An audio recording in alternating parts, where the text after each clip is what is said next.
Kapal perang Cina masuk Natuna, nyali Prabowo lembek. Ditulis oleh manual.com, masih dari channel Tanda Seru. Prabowo ini Menteri Pertahanan yang kelihatannya kurang punya nyali kalau bicara soal Cina. Padahal dulu dia dianggap paling berani soal melawan TKA yang datang ke Indonesia. Dulu bahkan dia koar-koar akan stop TKA datang ke Indonesia.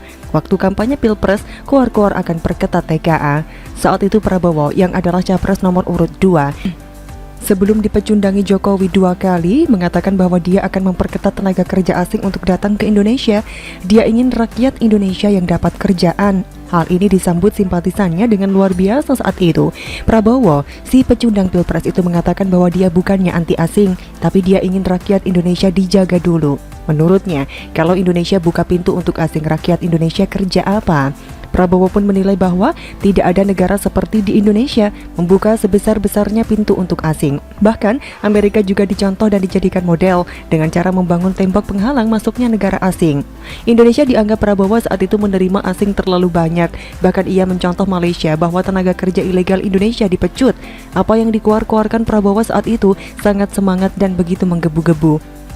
Orasinya greget tapi nyalinya sampai-sampai Muldoko harus turun tangan mengatakan bahwa jangan semua TKA dikaitkan ke Cina. TKA yang datang ke luar negeri dari Indonesia juga banyak.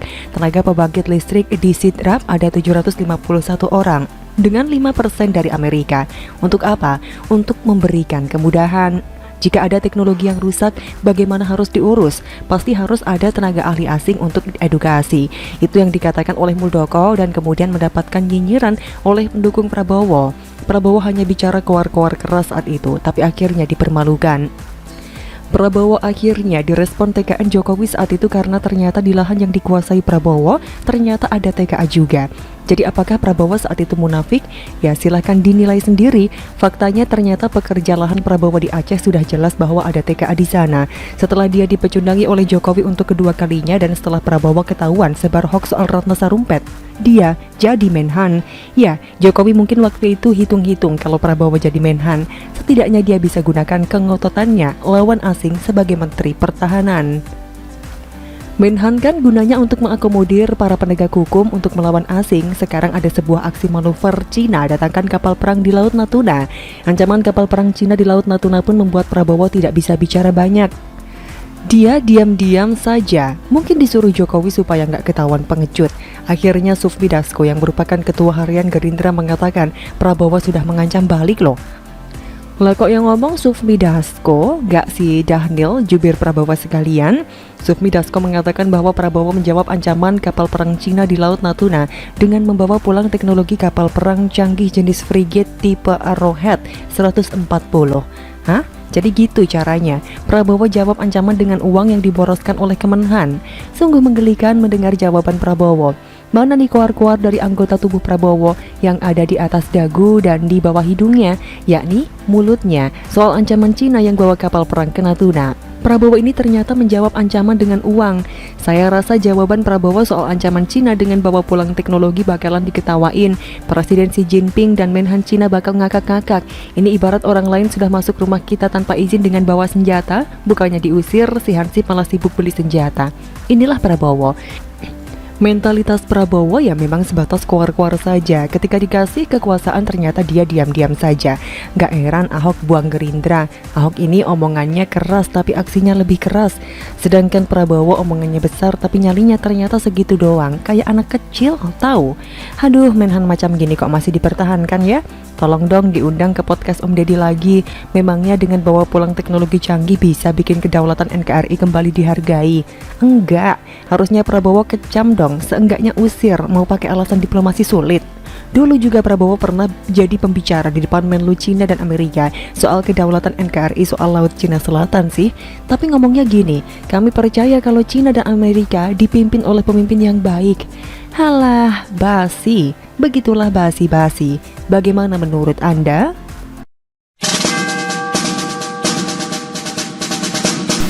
Setelah gubernur tandingan, sekarang ada KPK tandingan. Ditulis oleh Sardi di seaworld.com. Selamat menyaksikan informasi dari Tanda Seru. Saya pikir ketika KPK umumkan akan memberhentikan pegawai tak lolos TWK secara terhormat dalam waktu dekat, masalah sudah selesai. Mereka tak bisa apa-apa lagi kecuali pasrah dan move on. Tapi tampaknya masih ada yang belum bisa menerima kenyataan syok. Sebanyak 56 pegawai KPK yang tak lolos tes TWK mendirikan kantor darurat pemberantasan korupsi. Kantor ini juga didirikan oleh para aktivis anti korupsi. Kantor ini akan didirikan di depan gedung ACLC KPK atau kantor Dewan Pengawas KPK. Kantor ini dibentuk sebagai bentuk kekecewaan terhadap kinerja KPK dan pemberantasan korupsi di Indonesia saat ini. Yang kita lakukan saat ini sejalan dengan revolusi mental Presiden Jokowi. Poin paling atas dari revolusi mental adalah integritas. Kita harus ingatkan itu lagi, kata Saud. Lucu sekali ini, saya langsung teringat dengan gubernur tandingan. Masih ingat orang ini nggak? Namanya Fahrul Rozi Ishak. Dilantik sebagai gubernur tandingan oleh FPI sebagai bentuk penolakan terhadap Ahok yang menjadi gubernur menggantikan Jokowi yang menang Pilpres 2014 lalu. Orang FPI juga sih. Pokoknya heboh sekaligus lucu sekali waktu itu. Katanya dia dilantik sebagai gubernur tandingan oleh Gerakan Masyarakat Jakarta atau GMJ yang terdiri dari 90 ormas, termasuk FPI dan FBR. Penunjukan Fahrul Rozi diklaim lewat proses yang sangat alot. Gubernur tandingan ini bahkan mendapat restu dari Rizik. Sewaktu awal-awal dilantik ada beberapa visi misi yang terdengar keren. Bahkan Rizik mengatakan gubernur ini akan belusukan menampung aspirasi warga. Nyatanya tidak butuh waktu lama. Namanya tenggelam dan dilupakan. Entah kerja atau enggak ada yang tahu. Orang ini sudah meninggal. Jadi hanya sekedar mengingatkan sepak terjangnya saja. Jadi pegawai tak lolos dan gagal move on ini mau bikin KPK tandingan juga. Alamak, kenapa sih bandel sekali, malah bikin tandingan segala. Yakin bakal konsisten sampai akhir, atau cuma panas di awal dan hilang beberapa waktu kemudian? Di kantor darurat ini, masyarakat bisa menitipkan surat kepada Presiden Jokowi. Isi suratnya adalah soal pembatalan tes wawasan kebangsaan yang memecat 57 pegawai KPK dan menepati janjinya untuk memberantas korupsi di Indonesia. Loh, kok jadi tempat penampungan surat kepada presiden? Sama saja ini merengek minta dukungan dari masyarakat sebanyak mungkin dengan tujuan menarik simpati agar presiden tergerak hatinya dan berbuat sesuatu untuk membatalkan hasil tes TWK. Nah, ini tidak akan berhasil. Jokowi orang yang sangat taat aturan dan proses hukum. Dia tidak akan sembarangan intervensi meskipun itu sahabat atau bahkan anaknya sendiri. Saud mengatakan 57 pegawai KPK yang dipecat bukanlah pengemis. Dia mengatakan ini adalah bentuk perjuangan keadilan dan kebenaran. Kalau bukan pengemis, kenapa minta dukungan masyarakat? Kenapa minta presiden turun tangan ikut campur? Warga pendiri kantor darurat pemberantasan korupsi ini akan berkantor setiap Selasa dan Jumat pukul 16.00 sampai dengan 17.00 waktu Indonesia Barat.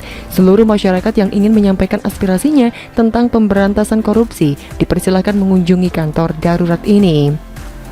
Dalam aksi ini semua peserta memakai pita merah di lengan kiri. Pita merah ini melambangkan keberanian untuk melawan pelemahan pemberantasan korupsi oleh para oligarki. Aksi ini juga didukung oleh BEM seluruh Indonesia, Koalisi Bersihkan Indonesia, ICW, Amnesty International, YLBHI, LBH Jakarta, Serbuk, KASBI, KPBI, Koalisi Masyarakat Sipil Anti Korupsi, dan LBHPP Muhammadiyah.